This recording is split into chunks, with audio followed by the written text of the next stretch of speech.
Once you can move, sign this paper quickly. All right. Lying in a hospital bed, connected to medical equipment, my wife handed me a divorce paper.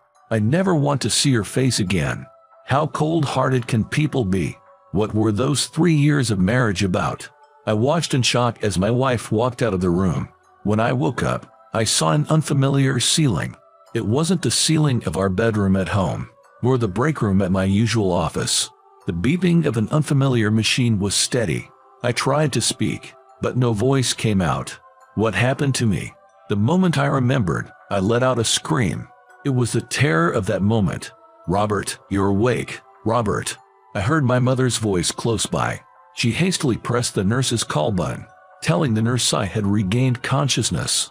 Tears streamed down my mom's face as she kept saying, "Thank God."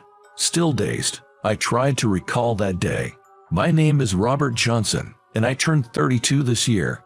I've been married to Catherine for 3 years. That day was our wedding anniversary. Catherine and I, on her request, had taken a long trip after a long time. On the way back, on the freeway, I was the one driving. I always drive safely and was doing so that day. The nightmare began just after leaving a rest area. I heard the sound of sudden braking, and then a truck came hurtling towards us with tremendous force. It also dragged the 2 cars nearby with it. I tried to swerve, but everything happened too quickly. We were involved in a major freeway pileup. My memories stopped there. I don't even know how many days have passed since.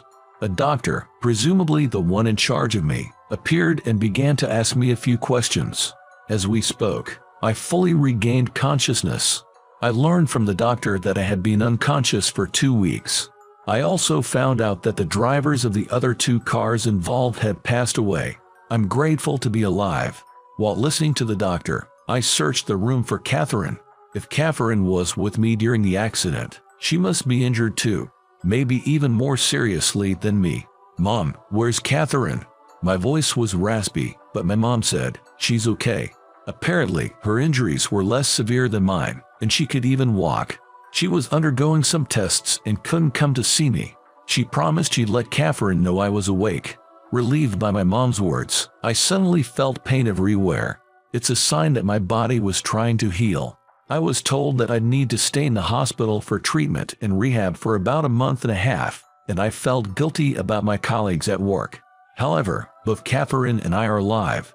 I decided to think of that as a blessing. Even days after I regained consciousness, Catherine never visited me in the room. I still can't walk on my own, and can't make it to Catherine's hospital room by myself. Once, while I was asleep, she must have visited me, leaving a note that read, "Get well soon." I wish she had woken me up, but I appreciated her kindness and not wanting to disturb me. I've got to get better soon, so the 2 of us can go home. Every day, that's all I could think about. I worked so hard that I even wanted to pat myself on the back, and I recovered faster than the doctors had expected.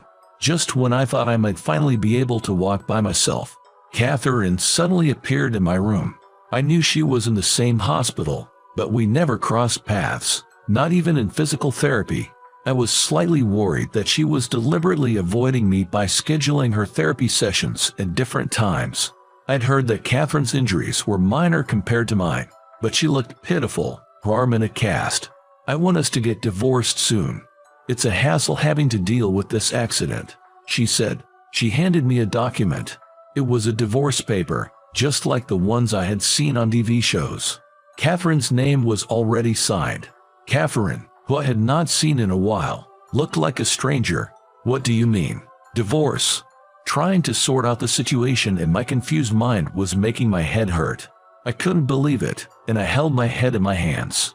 She left the divorce paper on the table and walked out, her heels clicking on the floor. "Once you can move, submit it right away," she said in a voice so cold it was unlike anything I had heard from her before. She left those words behind and walked out of the room.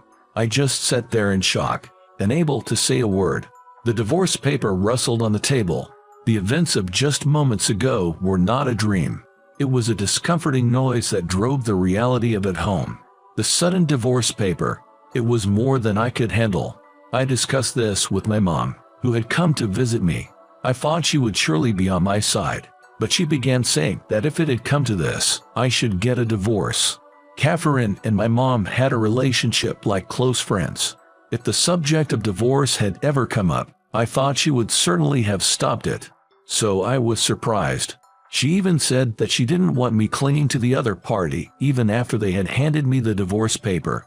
Perhaps my mom felt that her son was being neglected. It meant that I had no allies in this matter, and able to move freely. All I could do was despair. Catherine never appeared before me again, proving that this was no bad dream. Thank you for everything. When I was discharged, the physiotherapists, nurses, and doctors who had been in charge of me all came out to see me off. I was handed a bouquet of flowers at the entrance and felt like crying. I have been a mess since Catherine left me. I hated everything, even the physical therapy. Everyone stuck with me through thick and thin, putting up with me, and I felt humbled. It seemed everyone knew why I was in such a state. Especially during the therapy sessions, I was a real nuisance. Every day they persuaded me, who had started to say that I didn't want to do the therapy, when I was being stubborn, saying that I didn't need to do the treatment. A young nurse scolded me harshly. I feel lucky that I was brought to this hospital. I started to drag my leg a bit, but that's no big deal. A new life is waiting for me. I stepped out firmly, leaving the hospital behind me. Coming home after so long, it was eerily quiet. Catherine's belongings were moved out. Yet the tidiness was evidence she had cleaned up before leaving. I still had the divorce paper, and able to submit it. I thought about throwing it away, but I didn't have the guts. I didn't want Catherine to dislike me for disposing of the divorce papers. Still hung up on her, I guess. My coworkers were eagerly awaiting my return from the hospital. I became a burden because of my prolonged hospital stay. I started working hard, trying to accept my new life without Catherine. While at work, I could forget her absence. Working until I was exhausted, I only went home to sleep. On my days off, I aimlessly wandered to places we used to visit together. In the midst of this routine, I got a call from a lawyer claiming to be Catherine's representative lawyer. They wanted me to submit the divorce paper as soon as possible. I invited them to my house to discuss it. Apparently, Catherine wanted the divorce finalized quickly. Maybe to be prepared for when she left, she had given the lawyer 3 copies of the divorce papers written in her own hand. Seeing those divorce papers, I made up my mind to submit them. I didn't want to do anything that Catherine would dislike. She wanted it so badly, I told myself, and forced myself to accept and submit it. With that, Catherine and I officially became strangers again. Even though we were officially divorced, there was no significant change in my life. I worked, slept, and on my days off, retraced my memories with Catherine. Friends and colleagues suggested I should remarry, but I couldn't think of such a thing yet. I was introduced to some people at social drinking events, but my heart wasn't moved at all. Then, a huge shock hit my daily life. On a Sunday when I was supposed to work, but it was cancelled, I was retracing my memories with Catherine as usual. Cherry blossom season. The cherry blossoms at the park we used to visit for our annual picnic were in full bloom. Several groups were enjoying the cherry blossoms. I sat on a bench on the edge of the park and took out a can of beer. We visited this park several times until the cherry blossoms had all fallen. With the beer in hand, I gazed at the cherry blossoms. Nothing had changed from the previous year. It seemed like I was the only thing that had changed. I took a sip of beer and sighed. That's when I noticed. On a bench diagonally opposite me, across the cherry tree, there was Catherine, looking up at the cherry tree. Her very short hair had grown longer. She looked a bit thinner, but there was no way I could mistake her for someone else. As I sat there in shock, unable to speak, Catherine noticed me. Our eyes met slowly. Her slightly pale eyes, which I remembered well, caught mine. Just as I was about to call out Catherine, she gave me a slight nod. I froze at her formal gesture. It was a clear rejection of me. I was at a loss for what to do. Without any sign of surprise, Catherine bowed her head to me once again. Catherine, let's head home. A strange man's voice made me startle. Looking in the direction of the voice, I saw a man I didn't recognize. He was in a basketball uniform, with a ball in his hand. He's the guy who was practicing under the hoop just a moment ago. Catherine, when called by her name, opens a white book on her knee. The cover is blank too, so it might be a diary. When she looked up after confirming something, she smiled at the young man. "John, let's go home." Catherine swiftly intertwined her arm with the young man's. John, as he was called, was gently pushing Catherine away, saying, "Annoying." Catherine laughed off being shunned. It was like when we were dating, and I'm left in a daze. Was he the reason for our divorce? Did we divorce using an accident as an excuse? I silently watched the two leaving the park.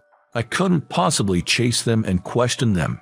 Since the day I saw Catherine at the park, I couldn't concentrate on work. I thought she probably never wants to see me again. Still, I couldn't give up, and I went to that park on my next day off. At the entrance of the park, I spotted Catherine immediately. This time, I quietly sat on a bench that was a little closer. Catherine was writing something in the white book on her knee. It seemed to be a notebook, not a book. It's thick and looks like a diary. She didn't seem to notice me sitting there. There was no sign of her being flustered. Occasionally, she would look up from the notebook to gaze at the cherry blossom. I sneakily stole glances at her profile. I must have been doing that for about 30 minutes. I mustered up courage to call out to her. "Catherine, long time no see." And my words, Catherine, with a startled look, raises her face. She was surprised, but it wasn't just surprise on her face. For some reason, she looked extremely frightened. I couldn't find the words. In that moment of silence, Catherine quickly stood up from the bench. The white notebook on her knee slipped onto the ground.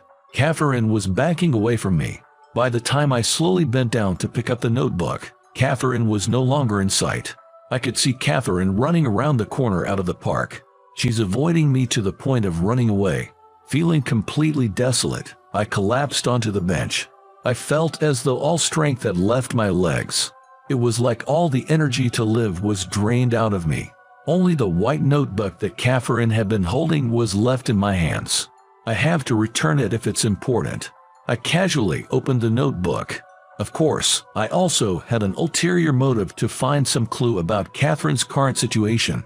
The notebook, thick as a diary, was densely filled with writing.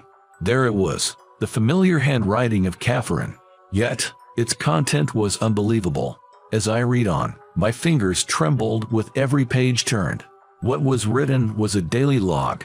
It all started from that accident day. On the last page, it read, "The cherry blossoms are beautiful today." Everyday activities were detailed: the time she woke up, who she met, what she ate. She wrote about interesting things she saw on TV. Characteristics and names of people were thoroughly recorded. The content was too procedural to be called a diary. There was no other way to do it. Thinking of Catherine's feelings brought tears to my eyes. On the first page of the notebook, Catherine, waking from the accident, received a doctor's diagnosis. Initially, it seemed she had lost memory of the accident. Memory confusion after a significant accident isn't that uncommon. It would be temporary, the doctor said, but Catherine realized something after that. Her memory was starting to fade more frequently. She consulted the doctor and underwent detailed examinations. There were abnormalities found in the right temporal lobe and the hippocampus, the brain region responsible for memory. This was the cause of the memory disorder. Catherine was aware that her memory was slowly but surely fading. Deciding to divorce while she could still remember me, to not trouble me, to not let me see her forget me. Her unwillingness to hurt me was put into words. Her sudden divorce paper was a form of kindness from her. The next day, I took a day off work and sat on a bench in that park, the Central Park. I have to return this notebook to Catherine. I was certain that Catherine would show up. However, who appeared was a young man who seemed close to Catherine. Spotting me, he walked straight toward me. Looking at the approaching man, he didn't seem older than a college student, tall but still growing into his limbs. "That's Catherine's notebook, isn't it? Thank you for bringing it." The young man said so, bowing his head. Finally, I understood who he was. He had grown up so much in the short time I hadn't seen him. "You're Catherine's nephew, John, right?" Upon my words, he nodded. He seemed to have realized that I was Catherine's ex-husband. As I handed over the notebook, he received it with both hands. "I want to start over with Catherine. Can you arrange a meeting for me?" At my words, he furrowed his eyebrows. The look on his face was that of someone who just got roped into a complicated situation. That's impossible. Starting over. After such a preface, he told me about Catherine's current condition. Catherine's memory disorder had progressed, and now she can only retain her memory for about 30 minutes. After 30 minutes, she would forget everything. But still, I believe I can start over. In a half-yelling tone, I said something that made John give in. I'd like to think it was my persistence that paid off. He asked me to wait a moment, then went to call Catherine. I feared I might be left hanging just like that. But still, I intended to wait until Catherine showed up. About 20 minutes later, Catherine and John appeared in the park. Upon seeing me, Catherine gave a little smile. It wasn't a friendly smile, but a forced one. "Thank you for picking up my notebook," she said. She seemed to have no memory of our previous encounter. She bowed her head as if meeting me for the first time. When I introduced myself, Catherine carefully wrote my name in her notebook so she wouldn't forget it. She repeated my name over and over under her breath. Then, slowly, Catherine's finger traced back through the pages. For a moment, her fingers stopped, and she let out a soft sigh. "So you are my husband," she muttered. Those words made my heart jump. My name still existed in a corner of Catherine's memory. "Catherine, let's start over. It'll be all right," I said, looking straight into Catherine's eyes. I've never been so serious in delivering my words. Catherine's gaze fixed on me. There was no sign of confusion in her eyes. "We can't," Catherine muttered softly. "In 30 minutes, you'll be a stranger to me. Please don't disregard my decision from half a year ago." She blurted all at once. It might sound presumptuous, but I had believed Catherine would accept me. I felt as though a bucket of cold water had been dumped on my head. Speechless, I stood still as Catherine began to tear pages out of her notebook. Once she finished tearing out most of the front half, she held it out to me. When I didn't take it, she pressed it against my chest. "This is the end," Catherine said, turning her back to me. All I could do was watch her walk away. The pages of the notebook Catherine gave me were filled with memories of us. How we met, started dating, and got married. Even she wrote the things she likes and dislikes about me. The last page expressed Catherine's anguished decision to leave me. I trampled on those feelings. Regret washed over me, but it was too late. There was only one path left for me. From then on, I became a friend of Catherine's. Whenever we crossed paths, I'd say hello and make small talk. Catherine, after a few times, revealed her memory disorder to me. In Catherine's world, after tearing out those front pages, I no longer existed as her husband. Everything would start from scratch. There's a chance Catherine might fall in love with me again someday. I intend to wait until that moment comes. If such a miraculous moment ever arrives, I think I'll believe in the existence of God.